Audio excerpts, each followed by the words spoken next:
Bon, je suis claqué. Je me lève et je te bouscule. Tu ne te réveilles pas. Bah là, je suis bien réveillé.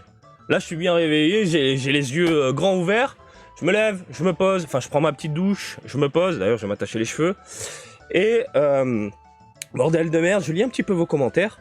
Et vous êtes partis dans une croisade débile pour ne pas changer, qui divise la communauté. Et vous comprenez pas mes propos. C'est difficile de comprendre le français, hein. Un mot a un sens. Et ce sens-là, normalement, t'es censé comprendre ce que je dis. Et il a dit fuck Dragon Ball Super. Il dénigre la licence. Mais rien à voir. Dans aucune vidéo que j'ai balancée ces dernières 24 heures, j'ai jamais dit que Super était de la merde. C'était de la merde. Jamais. Par contre, il y a des aspects qui mettent vraiment à genoux Dragon Ball Super. Et là, je parle, et vous l'avez vu dans ma review, d'animation, de rendu, de travail. Mais comment ça a été amené à l'image? Daima, à côté, c'est une folie en termes de rendu visuel. Et c'est complètement taré. Bien sûr, à côté, Super, ça fait pas le figure, quoi. On est, comme je l'ai dit, on est proche d'un long métrage en termes de conception, de rendu. Et comment c'est présenté à l'image?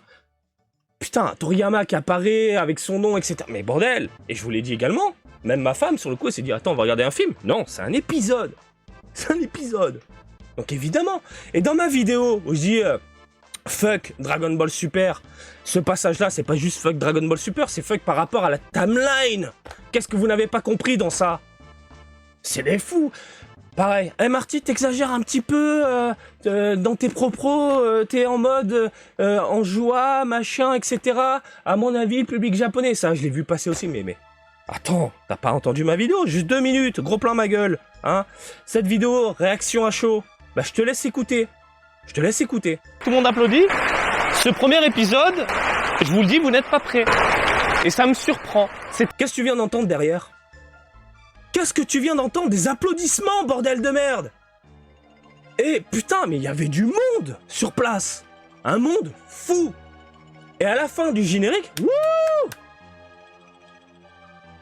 En quoi j'exagère? Toute la communauté était subjuguée et attentif au niveau de l'animation, de l'intrigue, de ce qui a été montré. Putain de merde! Plusieurs séquences de l'arc Majin Buu complètement refait dans tous les sens. Rien que ça, évidemment, les vieux de la vieille, on était tous là en train de dire waouh! Et en plus, c'est super bien amené avec la nouvelle série, donc la nouvelle histoire, et on te pose des pions comme ça pour t'attirer vers cette nouvelle série. Et ça fonctionne! Ça fonctionne! Je n'exagère en rien! Vous l'avez vu également dans mes reviews, genre Dragon Ball Super Super Hero, pour moi c'est le film de trop. La fin était tellement abusée, le héros c'est Piccolo, alors que globalement il y a du ultra positif. Mais ça m'a pas plu. Ça m'a pas plu, la CGI c'était de la merde, etc. Là ils ont fait un travail de malade mental. Bravo! Bravo! Et ça fait du bien à voir. Encore une fois, le trait Nakatsuru s'inspirant de Toriyama, fusion des traits avec une animation de dingue, avec toute une équipe derrière, pour t'en mettre plein la gueule dès le premier épisode. Oui, super en termes d'animation, et t'as genoux en face. Désolé, t'as gagné, c'est fantastique, bravo. Mais ça veut pas dire que Super c'est de la merde. Dragon Ball Super, que tu n'aimes ou pas, c'est la seule licence que j'ai vue dans l'univers Dragon Ball qui a rassemblé le monde entier un jour à une heure précise. Un dimanche matin à 9h, heure japonaise, le monde entier s'était connecté pour voir un combat avec Jiren. Des villes à l'autre bout du monde qui diffusaient le tout sur des bâtiments, écrans géants, etc. Alors que la Toei avait envoyé des communiqués disant « Attention, on va faire des procès, on va vous envoyer nos avocats si vous faites ça. » Rien à branler, on va regarder le combat de Jiren. Quelle licence a fait ça? Quelle licence a rassemblé tout ça? Dragon Ball Super, il y a du positif, il y a du négatif, mais il y a de bonnes choses. L'arc Zamasu, putain ça déchire, je suis désolé, ça déchire. Moi je kiffe l'arc Zamasu. Mais vous êtes des oufs. Donc vous êtes partis en croisade à essayer d'avoir de la cohérence et à essayer de comprendre où se placer à chaque fois. C'est comme les personnes qui essayent de placer les films, les vieux films des années 90, dans la timeline Dragon Ball, par rapport à l'œuvre de Toriyama. C'est impossible. C'est impossible. Il y aura toujours un Jean-Kevin dans les commentaires pour dire « Eh si, il y a ça, c'est possible. » Non, c'est impossible. Eh ben en fait, Dragon Ball Daima, c'est plus ou moins la même chose. Alors, les débats que je vois passer en mode énervé, Dragon Ball Super si, Daima ça, c'est par rapport à Kaioshin et Kibito. Comme je vous l'ai dit, ils sont séparés. Et ce que j'ai dit dans la vidéo, c'est que, avec ce premier épisode, on nous fait comprendre, dès le début, que Dragon Ball Super n'est pas pris en compte. D'où mon fuck Dragon Ball Super, dégage, on passe sur autre chose. Je vais essayer de vous faire fonctionner vos neurones pour ceux qui n'ont pas compris. Faut les chauffer un petit peu au niveau du cerveau. Donc, imaginez, le premier épisode est là pour donner le ton, pour donner la première note de musique. Elle est là pour attirer le spectateur et te faire comprendre des choses de ce qui va se passer dans toute la série. Dès le départ, on te fait un petit aparté, mais en plus, dont on se fout, parce que comment c'est présenté, vous allez le voir vendredi de toute façon, comment c'est présenté, au niveau du blabla, de l'intrigue, de l'histoire. Tiens, on fait un petit aparté, Kaioshin Kibito, ah vous êtes à l'anniversaire avec Trunks, tiens pourquoi vous êtes séparés, tiens pourquoi on fait un point dessus, tiens pourquoi on donne des explications. Comment c'est amené au spectateur? Pour moi, c'est la réponse, elle est claire, nette et précise, c'est pour dire, regarde, Daima, on passe sur autre chose, ça n'a rien à voir avec Super. Daima, ça part sur autre chose, et on dégage Super. Pourquoi ils le mettent dès le début? Pour moi, c'est de la logique même. Et franchement, cet aparté-là, limite, quand tu regardes le premier épisode, à la base, on s'en bat les couilles. Mais pour moi, ce blabla, il est important pour dire, c'est à part. On est sur une timeline différente, on est sur un projet différent, on est sur une aventure différente. Mais ça veut pas dire que Dragon Ball Super, c'est de la merde. Arrêtez de dire des conneries.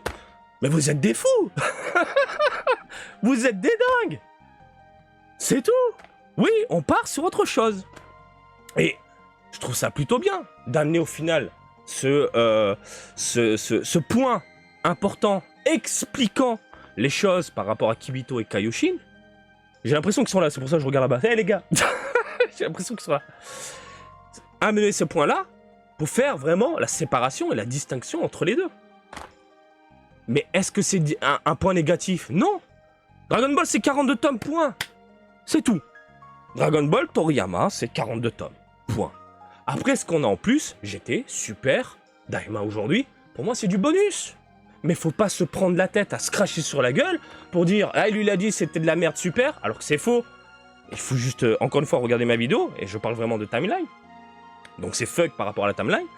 Et lui il a dit ci, lui il a dit ça, moi je suis supérieur à ci, moi je suis supérieur à ça. Il faut placer à tel endroit, il faut placer à tel endroit.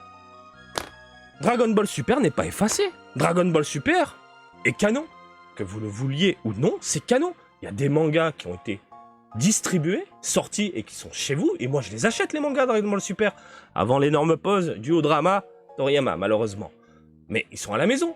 Certes, c'est 42 tomes, mais Super, aujourd'hui, c'est considéré comme canon.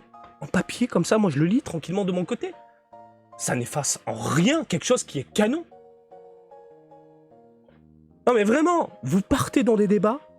Et il y a un truc qui m'énerve aussi, c'est l'énorme négativité qui entoure Dragon Ball Super aujourd'hui, alors que quand c'était diffusé, quelle énergie sur la toile, quelle énergie positive qu'on retrouvait dans les commentaires, sur Twitter, cette folie, cette passion, ce partage. Et aujourd'hui, faut pas dire du mal, il a dit du mal, tatati, et Dragon Ball Super c'est nul, et c'est pas nul et tout ça. Mais c'est à cause de qui tout ça? À cause des influenceurs, je vous le dis, à cause des youtubeurs. Ils sont obligés de faire des débats, ils sont obligés de vous prendre la tête, de vous retourner le cerveau, d'où le terme influenceur, pour faire du clic et des stats, et forcément à force de répéter les choses, bah, ça rentre dans votre tête. Ah putain, Dragon Ball Super finalement c'est nul. Moi j'ai envie de te dire un truc. Ne m'écoute pas, n'écoute personne, lis les mangas, si ça te plaît, tant mieux. Si tu n'aimes pas, tant pis. Voilà. Et pour en revenir à Dragon Ball Daima, comme je vous l'ai dit dans la vidéo, moi je suis pas chaud. Toujours cet univers enfantin ne m'attire absolument pas, mais le premier épisode m'a plus ou moins réconcilié avec cette nouvelle franchise, bien sûr. Parce qu'on touche mon cœur de nostalgique avec du Majin Buu, du Majin Vegeta, des séquences refaites, qui sont bien collés avec la nouvelle intrigue, bien amenés, et je suis curieux. À l'époque, je vous disais, je vais regarder parce que ma fille veut regarder. Aujourd'hui, je veux regarder parce que, tiens, je suis curieux. Ils ont su attiser ma curiosité, attirer mon attention vers Dragon Ball Daima, bravo la Toei, bravo les ayants droit, bravo les personnes qui ont travaillé dessus, bravo. Mais arrêtez de vous cracher à la gueule pour des choses que vous comprenez pas, pourtant j'utilise des mots simples et en français.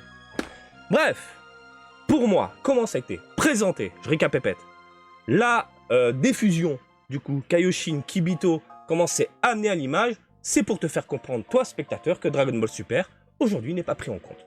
Je le vois comme ça. Peut-être, au 20e épisode, à la fin, ils vont refusionner pour essayer d'amener une cohérence, du coup, à ce moment-là. Ce serait totalement débile. Mais moi, je le vois comme ça. Premier épisode, un aparté qui n'a rien à voir avec tout ce qui vient d'être dit, juste pour te faire comprendre des choses. Putain, c'est facile, quoi. C'est facile à assimiler. Vous verrez vendredi. Vous verrez vendredi. Voilà comment c'est présenté, comment c'est construit, comment c'est agencé au niveau de l'épisode. Vous verrez vendredi. Voilà. Bref, c'était une petite vidéo mise au point... mise au point casse-couille. Mise au point Jean-Kevin, ah, super, c'est méchant, c'est nul. Hein, il a dit... Rien à voir, rien à voir. Fatigant, fatigant. Si vous aimez Super, tant mieux. Si vous n'aimez pas Super, tant pis. Mais ne vous faites pas influencer, c'est tout. Des bisous. Marty, ça va? Oui, des bisous. J'ai des choses à sortir là. J'ai pas le droit de vous en parler malheureusement. Mais ça arrive très vite, vous allez voir. Bref, je vous laisse tranquille et réagir pour ne pas changer. Comme d'habitude, je vous invite à me suivre sur Twitter, Facebook, Twitch et TikTok, Marty Japan. Et je vous dis à très bientôt. Allez, salut, bisous, ciao, ciao!